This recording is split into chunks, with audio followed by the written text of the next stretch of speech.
Seja bem-vindo a mais uma edição. Hoje vamos focar-nos na crise de migração em Ceuta e na forma como as imagens têm sido recebidas pela administração Trump e ainda nos últimos desenvolvimentos do Médio Oriente. São nossos convidados a Ana Cavalieri, o Ricardo Alexandre e a Ana França do Expresso. Boa tarde aos três. Este podcast SIC Notícias é só um de muitos que pode ouvir no site da SIC Notícias ou na sua plataforma preferida. Os melhores programas de televisão, a opinião que importa e ainda entrevistas exclusivas em podcasts originais. Onde e quando quiser, leve no bolso todas as conversas. Fique a par das últimas novidades em sicnoticias.pt/podcasts e nas nossas redes sociais. Ana, Ana França. Sim. Tanto J.D. Vance como Marco Rubio pronunciaram-se sobre o que está a acontecer em Ceuta, falam em políticas de imigração descontrolada. Que papel e que impacto é que podem ter estes eventos na relação entre os Estados Unidos e Espanha e até com a Europa? Bom, então, eu não acho que os Estados Unidos já têm dito muitas vezes, esta é só a última, a mais recente posição contra as políticas europeias em várias áreas que a administração norte-americana tem adotado. Nós há pouco tempo recebemos Pete Hegseth, o ministro da Defesa norte-americano, nas praias, na celebração do dia D, e ele falou da invasão, que aquelas praias agora estavam a ser alvo de uma nova invasão, portanto, a invasão dos migrantes naquelas praias que um dia foram o ponto de partida para a salvação da Europa, não é? Do nazismo. Já temos J.D. Vance a falar no comício, tivemos com Orbán, quando foi a altura das eleições na Hungria, em que toda a temática foi preservar a matriz cristã da Europa, temos de ter cuidado com a invasão. Portanto, não é só... Claro que as imagens de Ceuta são particularmente... Não é todos os dias que aquilo acontece e foi utilizado. Se vai mudar assim muito... Se Trump tem assim muito que dizer na política migratória europeia, não sei se Bruxelas vai ouvir muito estas... Se vai tomar como boas estas declarações de Trump e da sua administração, porque, na verdade, os problemas são muito diferentes e a política de imigração nos Estados Unidos também, quer dizer, não é a primeira vez, nós estamos a culpar Espanha, ou há uma culpabilização de Espanha por ter legalizado todas aquelas pessoas agora recentemente e está a ser visto como a razão para as pessoas entrarem.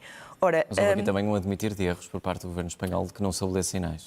Claro, e obviamente que se tu consegues facilmente enganar uma pessoa desesperada dizendo que se chegar lá vai ser legalizada. Mas há muitos outros países da Europa e mesmo os Estados Unidos que empreenderam legalizações em massa, como Ronald Reagan em 86, por razões económicas e que tem toda a lógica de facto legalizar as pessoas por várias razões. Ou seja, não é só Espanha não é o primeiro país da Europa a fazer isto. Itália já fez isto, continua a fazer para integrar pessoas nos seus setores de cuidados primários e da agricultura. Portanto, Espanha, claro, pode-se criticar, pode-se dizer que é por isso que as pessoas estão a pensar que Espanha é o Eldorado, mas não é a primeira vez que isto acontece. Há razões económicas para se legalizarem estas pessoas. E eu não sei se as palavras de J.D. Vance e Pete Hegseth e Trump têm assim tanto impacto na Europa neste momento. Estamos com outros problemas para resolver. Queria só dizer que acho que há muitas mentiras também a circular e o espaço Schengen não existe entre Melilla, Ceuta e a Europa. Portanto, ou seja, existe, não é? Está em vigor, as fronteiras... Não significa circular livremente. As fronteiras estão... O espaço Schengen está suspenso. Ou seja, isto de Itália ter suspendido a circulação livre entre Espanha, os acordos com Espanha, não sei muito bem qual é a ideia, porque não se passa de Melilla nem de Ceuta facilmente. Ricardo Alexandre, há fronteiras lá. Que interpretação fazer da reação dos Estados Unidos a esta crise? Esperavas ver a administração norte-americana a cavalgar mais e a atacar mais Espanha desde logo? Acho que aproveitou a onda, não é? Já se sabe que o relacionamento não é bom entre a administração Trump e o Presidente dos Estados Unidos em concreto e o Presidente do Governo espanhol e aproveitou-se certamente esta onda. Sabemos que há uma relação próxima, nomeadamente desde a assinatura dos acordos de Abrão entre os Estados Unidos e Marrocos, e Israel também, mas o Reino de Marrocos não precisa de nenhum fator externo para tentar tomar uma posição política face ao governo espanhol, porque foi claramente isso que me parece que aconteceu.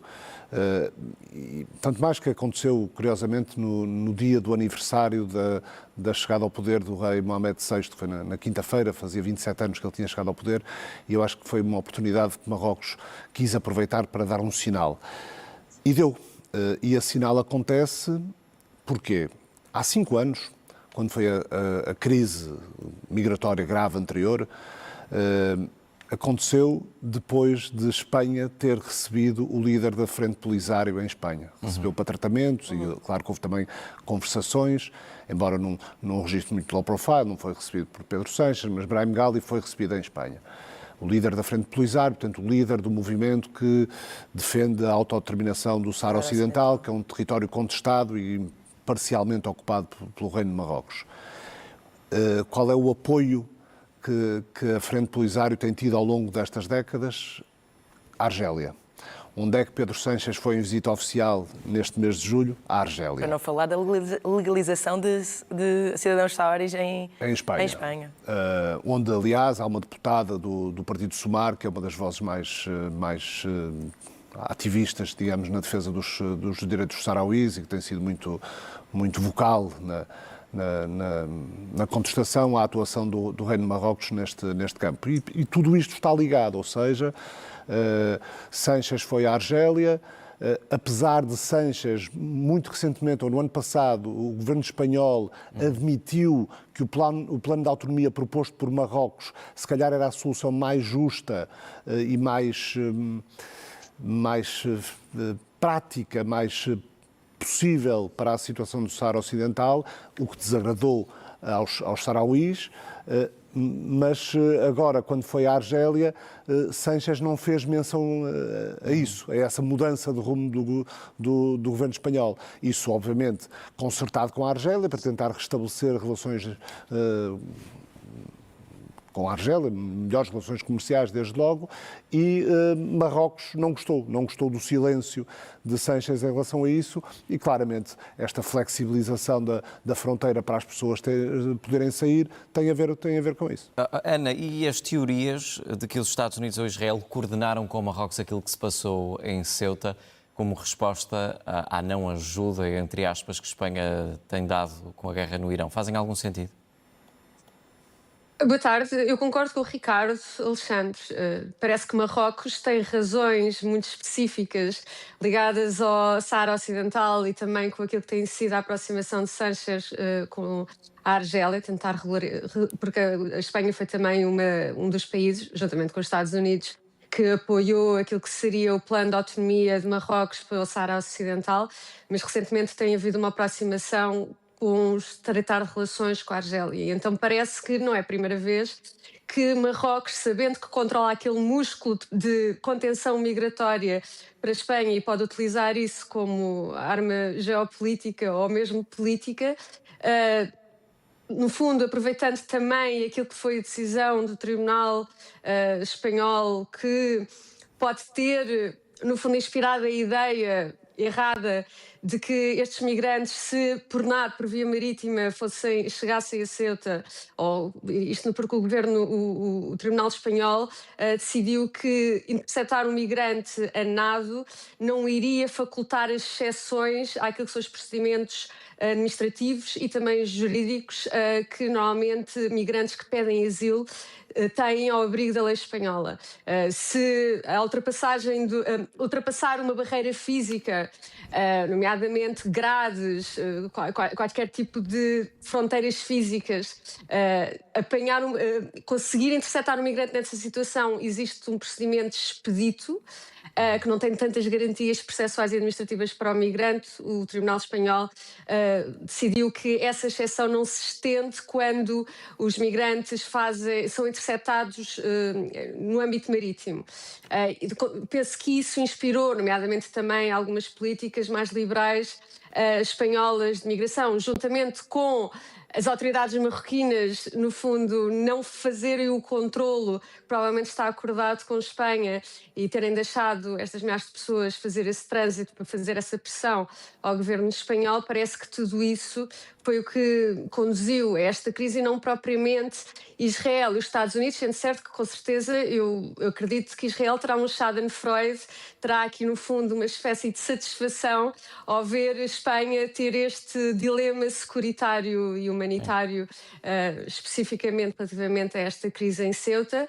E os Estados Unidos, nomeadamente Trump, poderá utilizar esta crise no âmbito da campanha que está a fazer para novembro, agora nas intercalares, no fundo defendendo que os democratas, que partilham talvez da ideologia progressista radical, isto nos termos de Trump, relativamente à imigração, e que promovem, no fundo, vagas de migração muito intensa para alterar aquilo que é o substrato cultural, social, civilizacional da sociedade ocidental, quase como para haver uma espécie de repent, como é que se diz em português, a pessoa ter uma espécie de redenção de pecados passados de colonização e opressão imperialista. Será esta a acusação, talvez, que Trump e os conservadores aqui nos Estados Unidos identificam na esquerda progressista e que provavelmente promove essa ideia de que o governo espanhol é, no fundo, institucionalmente, na Europa, a maior força por detrás dessa ideia relativamente à imigração? Ana França, pode vir a ser usado por Donald Trump na campanha com ataques aos democratas? Sim, creio que sim. Ele próprio disse isso, não é? Se os democratas perderem, isto é o que nos espera. Não tendo em consideração que, ou seja, o que aconteceu ali, eu dei-me ao trabalho de ir ver se houve outros momentos na história recente europeia em que tenham entrado muitas pessoas ao mesmo tempo num local e não houve nada sequer parecido. Obviamente que isto não é uma coisa que acontece na Europa todos os dias. Ou seja, esta invasão, palavras do Sánchez, que é de facto o que ele acha que foi, porque tem motivos políticos, não é uma coisa que aconteça todos os dias na Europa. Houve os 8.000 em Ceuta em 2021 e 8.000 no fim de semana em Lampedusa em 2023. Não estou a falar o ano inteiro, de 2015 a 2014, quando chegaram 1 milhão de pessoas à Europa, a Lesbos, mas num ano. Portanto, esta entrada destas pessoas todas em Ceuta, sendo usado para Donald Trump como se fosse uma coisa com a qual a Europa lida todos os dias, é claramente um exagero, não é? Uma forma de tentar enganar as pessoas pondo só aquela imagem que realmente são imagens que podem chocar, eu percebo isso, mas aquilo não é o dia-a-dia europeu. E é muito isto que se diz nas redes mais extremistas, associadas a movimentos que não usam toda a informação, que usam só uma parte, e que é isso que está a ser partilhado agora, como se é natural aquilo acontecer em Espanha. A Europa está neste estado. Isso não é verdade. Os números de chegadas nos primeiros 4 meses de 2026, segundo a Frontex, cresceram 40%. A imigração está a descer em países que eram talvez mais atrativos do que se tornaram, como a Inglaterra, em que também a net migration a diferença entre quem entra e quem sai está mais baixa desde 2012. Portanto, não quer dizer que a Europa não tenha, acho eu, políticas de controle de imigração, até tem, e é uma forma muito simplista de demonstrar o que se passa na Europa, dizendo que estamos a ser invadidos, acho eu. Ricardo, ainda é um tema que tem peso para os norte-americanos? Tem peso para os norte-americanos. Naturalmente, as migrações têm sempre peso para os norte-americanos. Aliás, é prova disso a atuação da polícia criada por Donald Trump nos Estados Unidos, o ICE. Mas o para mim mais relevante, e a Ana falou e conhece bem a situação de Lampedusa, nós sabemos o quanto a Itália pediu solidariedade europeia quando foi Lampedusa, e a Europa esteve solidária com a Itália. É certo que demorou a responder, é certo que os italianos tinham razão de queixa na altura, precisavam de mais ajuda, precisavam de mecanismos mais céleres, tudo isso, como a Grécia, tudo isso é verdade, mas também sabemos que tudo isso é mais complexo quando se tenta posições consensuais a 27. E agora o que tivemos foi uma enorme falta de solidariedade europeia com Espanha, e é por isso que Pedro Sánchez pediu a convocação da reunião de hoje. Isso que era egoísta, não é? Nomeadamente, claro, é egoísta, é de má fé, porque sabem que Ceuta não está ao abrigo do espaço Schengen, mas não é desde agora que, para uma certa direita europeia, Pedro Sánchez é um bocado o saco de boxe, não é? Seja as declarações que faz o alemão Manfred Weber, seja o Jordan Bardella e Marine Le Pen, seja Giorgia Meloni, que até acaba por aproveitar esta oportunidade para se reposicionar como líder de uma certa direita radical europeia e, de alguma forma, até ter um discurso que agrada a Donald Trump, com quem ela tem estado várias vezes tão desavinda. Não é? Portanto, isto correu-lhe bem, não é? em termos de discurso. Agora, é claramente má fé. Espanha tem razão quando diz que houve falta de solidariedade e houve má fé e, apesar de tudo, aparentemente conseguiu conter isto, mas, mais uma vez, isto não é só uma questão europeia, esta é uma questão da própria relação de Marrocos com o Estado espanhol por causa de um problema que está por resolver. E é um tema maior, não é? Que é a politização da migração, como a Bielorrússia já fez. Claro, Ou seja, claro, obviamente, noutras fronteiras. A utilização de pessoas Ana quer falar. Para motivos políticos. para motivos políticos. Ana, é uma divisão que alimenta e ajuda a administração Trump? Esta divisão europeia? Eu penso que não, na medida em que aquilo tem sido os avisos da administração e eu penso que eles estão verdadeiramente comprometidos em tentar limitar ou conseguir que a Europa tenha políticas efetivas de controle. Aos Estados Unidos não interessa, na ótica daquilo que é a perspectiva da administração relativamente à imigração, não interessa aos Estados Unidos ou a esta administração que os fluxos de migração que têm acontecido nas últimas 2 décadas na Europa se mantenham e que haja, no fundo, aquilo que apela em termos geoestratégicos aos Estados Unidos é um reforço da cooperação e da solidariedade dos mecanismos que limitem a imigração. E se para isso acontecer é preciso fazer pressão sobre um ator que vai contra, ideologicamente, mas em termos também das leis e das práticas que executa, neste caso Sánchez, que vai contra esses objetivos que outros Estados-membros querem promover, nomeadamente a Itália, naturalmente essa pressão é a favor, em termos táticos a curto prazo, daquilo que são os objetivos de estratégia a longo prazo que os Estados Unidos querem que a Europa partir com os Estados Unidos. Ou seja, há uma ideologia comum entre aquilo que a administração quer para o seu próprio país, a administração americana, e aquilo que a administração quer que os aliados europeus façam para, no fundo, fazer com que a aliança entre os Estados Unidos e a Europa, na percepção americana, continue a valer a pena. A ideia de que, a partir do momento em que uma vaga migratória promove a desestabilização doméstica e interna destes países, faça com que haja conflitos sociais, haja menos coesão social, existem também uma espécie de alteração da matriz civilizacional quando estas vagas são de regiões do mundo com culturas ou comportamentos baseados num ethos que provavelmente pode ser visto como incompatível com aquilo que nós desenvolvemos aqui no Ocidente. Isso é o grande argumento da administração americana. Existe também aqui, agora, não sei se posso entrar aqui talvez numa... Eu sei que é bom avançar, mas eu, infelizmente, só agora é que eu vou chegar à parte em que eu talvez discordo com os meus colegas de painel, se nós podemos estender um pouco este tema, porque eu penso que vai ser interessante. Eu penso que aquilo que vai ser o argumento de Meloni e de Itália e de outros líderes europeus é que Sánchez é que tem sido, talvez, o líder pouco solidário com as preocupações que eles entendem que existe com a imigração ao nível europeu. Que Sánchez, pelo seu discurso, pelas suas políticas e pelo facto da Europa estar dividida num espaço de livre circulação e, portanto, quem pede e quem vê o seu processo de asilo ser admitido logo na fase inicial, nomeadamente imigrantes que ficam para trás em Ceuta e consigam, dentro daquilo que é a lei espanhola, iniciar o processo de asilo, as pessoas vão ter liberdade de circulação no espaço Schengen, porque aquilo que existe no controle de fronteiras em Ceuta é que o acesso à Europa continental é feito ou por avião ou por ferry e isso então é controlado, como todos passam por um cheque por uma identificação.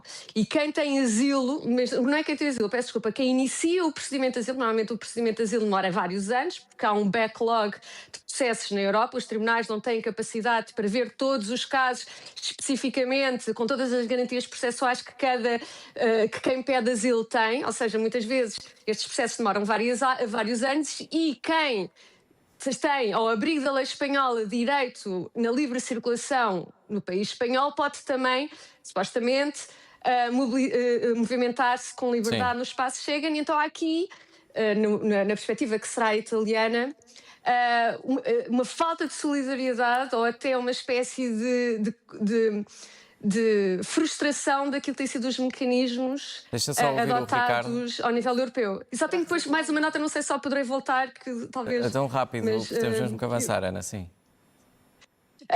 Só para referir que aquilo que as imagens, neste caso, impressionam é o tipo de movimentação visual que nós estamos a ver. Ou seja, é uma imigração muito masculina, muito jovem. Ou seja, normalmente as pessoas que nós estamos a ver em imagens é entre os 18 e 30 anos. E isto significa que, na perspectiva americana, a grande crítica que se faz a talvez o tipo de imigração que nos últimos 10 anos, principalmente a Europa, tem vindo a lidar. Tenho de avançar, Ana. É que tem a ver... Ok, então isto é um ponto mais complexo e com mais nuance, eu deixo para outro programa então para desenvolver. Havia o Ricardo a assinar com a cabeça. Basicamente, muito rapidamente, para dizer que... Claro que, hoje em dia, sendo a União uma União Europeia, havendo liberdade de circulação, quando os países, como o Pedro Sánchez fez o ano passado, com um processo de regularização extraordinária que permitiu a entrada de centenas de milhares de pessoas, e percebo que sim, por razões económicas, e a Espanha precisava, e ainda bem que o fez, ainda bem para aquelas pessoas e ainda bem para a economia espanhola.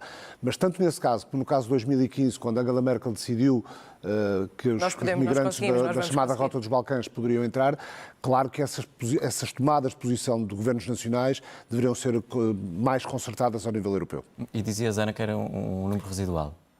O número residual de pessoas que vão pedir asilo agora em Ceuta, creio que sim. Ou seja, não sei se isso se vai ser um problema futuro para a Europa, porque não foram embora 58 mil pessoas das 60. Foram embora quase todos os que Ou seja, chegaram. se a Meloni está preocupada com estas pessoas, ela terá outros problemas com os quais se preocupar, como a chegada de barcos a Lampedusa, que ainda existe, não é como já foi, mas ainda existe, não será por causa destas pessoas que poderão pedir asilo. Outra coisa, a migração nos últimos 10 anos, a que veio da Síria e de outras guerras, há muitas famílias, muitas mulheres e crianças, não são só homens. Sim, agora, mas o que nós vimos, sim, a maioria, mas há mesmo muitas famílias que vieram, não é? Da guerra. Ucrânia, por exemplo, são mulheres e crianças. Este ponto é importante. Este ponto é importante. A migração ucraniana tem Claro. tem componentes demográficas diferentes, mas as imigrações dos chamados MENAP, que é uma sigla muito conhecida nos estudos de imigração, que em inglês é Middle East, North Africa, Pakistan and Turkey, que é no Médio Oriente, África do Norte, Turquia e Paquistão. É muito masculina. Não é preciso ser 90%, 10% para haver essa disparidade de género gritante. Tradicionalmente, os homens vão primeiro, não é? Depois vão as famílias. E muitos deles, mais uma vez, muitos deles são jovens solteiros e basta haver uma injeção de um setor demográfico que tem determinados comportamentos que afetam níveis de segurança e de criminalidade, como em todas, ou seja, em todas as sociedades, os jovens entre os 18 e os 30 anos. Não são todos os jovens, aliás, a maioria dos jovens não praticam nesses comportamentos, não fazem esses comportamentos antissociais e agressivos, mas a maior parte dos que fazem parte deste setor demográfico. Então, injetar desproporcionalmente em qualquer sociedade de acolhimento este tipo de disparidade pode ter efeitos. Depois há outras... Ok, eu vou passar... Não conseguimos, temos mudado de tema. Vamos fazer um programa só sobre... Estou disponível. Vai ficar muito pouco tempo para o Médio Oriente. Na França, Donald Trump anunciou um plano para desarmar o Hamas, acordado no âmbito do Conselho de Paz. Sucesso para este plano, uma vez que Israel se mantém quase que em silêncio? Não sei. As pessoas que falaram por parte de Israel, como sempre, Itamar Ben-Gvir, da parte mais radical do governo, falo do ministro da Segurança israelita, que já disse que é inaceitável. Há um certo otimismo entre os analistas, mas eu ainda não cheguei lá. Acho que ainda... Porque, na verdade, o Hamas, por um lado, é primeira vez que o Hamas e os outros grupos palestinianos, que não é só o Hamas, não é? Que Jihad Islâmica e outros grupos, aceitaram desarmar, ou pelo menos o princípio. Só que depois estamos sempre onde estamos, que é Israel diz que eles têm de desarmar primeiro Para poder sair. para sair do território, só que uma exigência destes grupos é que Israel saia de 70% do território que ainda domina. E eu não sei como é que Trump pensa resolver isto, com os aliados no Golfo, a fazer pressão. Netanyahu não está num excelente momento com Trump, apesar de ter dito que foi uma boa reunião, e nós sabemos que Trump flutua muito, recebe Putin, recebe Zelensky, recebe Netanyahu e diz sempre, está sempre a tentar agradar a todos e tudo isso. Mas eu não sei como é que Trump vai resolver isso. É a primeira vez que o Hamas aceita este desarmamento. Isto é um bom sinal. Mas o mais importante é o que é que vai acontecer a Gaza a seguir. E nós temos de perceber que o Hamas não era só um grupo terrorista que operava em Gaza. As pessoas, os empregos, tudo, não é? Toda a estrutura social era sustentada por este grupo, como acontece um pouco no sul do Líbano com Hezbollah. E, portanto, tem de haver uma estrutura que substitua e dê oportunidades às pessoas e que venha substituir isto. Porque eu acho que o apoio ao Hamas está muito diluído. Claro que está enfraquecido, não vale a pena dizer que o Hamas não está enfraquecido. A este acordo. Claro que está enfraquecido, não é possível dizer que não está, pode não ter acabado, que isso é impossível, é uma ideia, não é? A resistência é uma ideia, mas sim, acho que está enfraquecido e, portanto, as pessoas já não estão a ver assim muitas razões para, se calhar, apoiarem a resistência como um dia viram, porque não trouxe assim, trouxe violência e um exagero de violência por parte de Israel, que obviamente não é culpa dos palestinianos, mas que foi, se calhar, uma consequência direta da... Mas como é que será para um grupo como este a tirar a toalha ao chão? Não sei, outros grupos, o meu parceiro de painel saberá tudo e mais alguma coisa sobre grupos que eram terroristas e passaram para forças políticas, mas é possível. O Hamas passar por uma força política, para isso é possível. Para isso é preciso que haja um calendário. Aliás, eles são uma força política, atenção. E que haja um trabalho de inserção desses grupos no sistema político, claro. Isso não se consegue de um dia para o outro, não é amanhã que o Hamas entrega as armas e no dia seguinte passa a fazer parte do espaço mas esse trabalho estará a ser feito? Aliás, mas há uma facção que quer isso. Se nós recuarmos a 2005, sabemos que é evidente que há aqui várias nuances, houve intimidação sobre outros grupos políticos, etc. Mas o Hamas ganhou eleições que não foram reconhecidas pelos outros grupos políticos. E só depois disso é que houve violência, e depois disso é que houve nova guerra. Portanto, há todo um historial intrapalestiniano que é complexo. Por outro lado, nós temos nesta altura Israel, e com grandes apoios dentro do governo de Benjamin Netanyahu, a ocupar 60% da faixa de Gaza. E com reiterados discursos de vamos voltar a colonizar Gaza, vamos aprovar políticas de construção de colonatos judaicos em Gaza. Ou seja, dá força ao Hamas para não desaparecer. E, portanto, não há propriamente incentivo para desaparecer, mas há, sobretudo, a questão que a Ana colocava também, que é e o que é que vai acontecer a Gaza depois disso. Agora, é evidente que é positivo que haja um acordo, é positivo que possa haver diálogo entre os Estados Unidos e o Hamas e que Donald Trump tenha um plano, ainda que um bocado mal amanhado, para conseguir levar a paz ali, não sabendo muito bem o que vai ser o futuro. Mas tudo aquilo que fazia parte daquele acordo de 20 pontos continua muito por cumprir. O Comitê Tecnocrático que estava no Egito ainda não conseguiu entrar na faixa de Gaza porque Israel não permitia, depois Israel não permitia porque o Hamas continua armado. Quer dizer, há toda uma série de passos que têm de ser dados. E, eventualmente, a entrega de armas do Hamas é um dos primeiros, mas a entrega de armas tem de ser acompanhada também por uma progressiva retirada. Tem que ser a tal polícia da autoridade palestiniana. E saber o armamento todo. E não é o armamento todo. Porque o armamento mais potente não está incluído. Supostamente o armamento mais pesado não está incluído, são só as armas, digamos, das forças policiais. E obviamente que Israel vai ter um problema com isso, porque se as armas maiores não estão incluídas, Israel não vai aceitar isso facilmente como é natural e, portanto, há muitas nuances e muitas interrogações à volta deste acordo. Ana Cavalieri, e Donald Trump está ciente destes problemas desde logo Israel?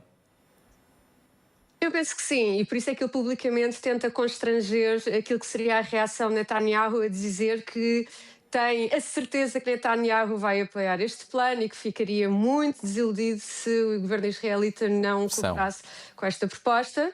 Eu penso que aquilo que nós sabemos, sendo certo que nós sabemos, mediante fugas de informação ou também aquilo que tem sido proferido nos mídias israelitas, é que existe um plano de 15 pontos. Há planos de vários pontos, não é? Aquele de 2025 da proposta de paz era 20 pontos, este para o desarmamento são 15 pontos, é referente à segunda fase desse plano de paz para Gaza do ano passado de 20 pontos, mas este para o desarmamento é 15 pontos.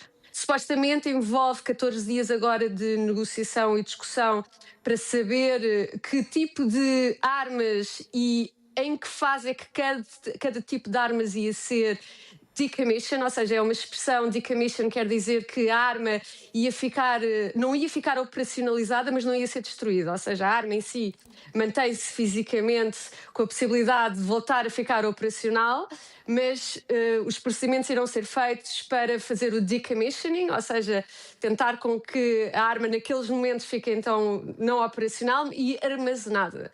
E depois saber onde é que fica armazenada. Tem de ser será em Gaza, segundo o Hamas só concordou com este plano, se estas armas ficarem em Gaza, mas tem de ficar sob controle Vigilância de alguém. forças que garantem a segurança dessas armas e que garantem que num futuro de conturbação política essas armas não parem de volta a milícias terroristas do Hamas. E então é saber se essa força tecnocrática de governo que supostamente com este desarmamento irá progressivamente área a área controlar a gestão do dia-a-dia e a administração de Gaza e também as funções de policiamento. É preciso saber se essa transição é possível. É preciso saber se a Força de Estabilização Internacional, que neste momento tem 4 países, que é, penso eu, Marrocos, Albânia, Kosovo e Cazaquistão, se os membros dessas forças de estabilização têm o know-how, têm também a motivação e o número de pessoas para conseguir acompanhar este desarmamento, e não só o desarmamento, é também a identificação de todas as redes de túneis que estão espalhadas, há mais de 300 quilómetros de túneis subterrâneos em Gaza, nem todos têm acesso. Relativamente àquilo que Israel terá de fazer ao abrigo deste acordo de desarmamento, é recuar dos 70%, muitas vezes indica-se que são 60% que eles agora estão a avançar progressivamente no controle de Gaza, mas já deve estar perto dos 70%, é voltar aos 53%, aquela linha amarela definida, e significa ceder posições de segurança que depois podem ser difíceis de recuperar, e então é preciso haver uma pressão por parte dos Estados Unidos sobre Israel para fazer esse retrocesso, e parece que o Qatar, a Turquia e o Egito foram peças fundamentais ao dizer ao Hamas: concordem por agora, porque provavelmente Israel não vai ceder ou não vai concordar com os pontos, então ficará no ONUS, ficará Israel responsável por esta fase do desarmamento não ocorrer. E também o facto de haver eleições agora em finais de outubro em Israel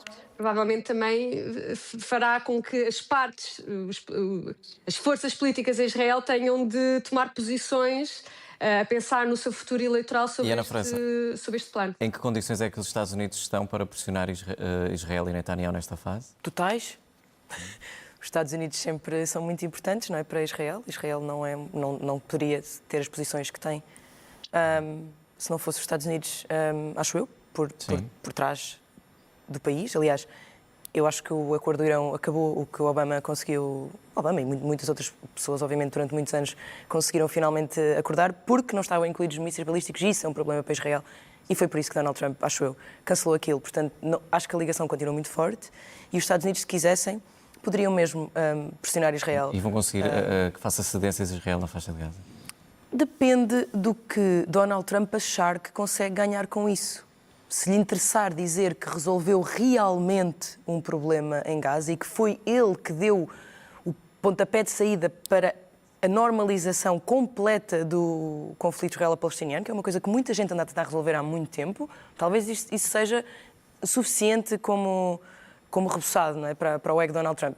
Não sei que outras coisas ele poderia ganhar. Bom, pode ganhar com a normalização no Golfo também, não é? com os acordos que está a tentar, mas eu não creio que a Arábia Saudita algum dia vá aceitar esse acordo sem um caminho específico para um Estado palestiniano. Internamente seria muito, muito complicado para o rei, para o príncipe.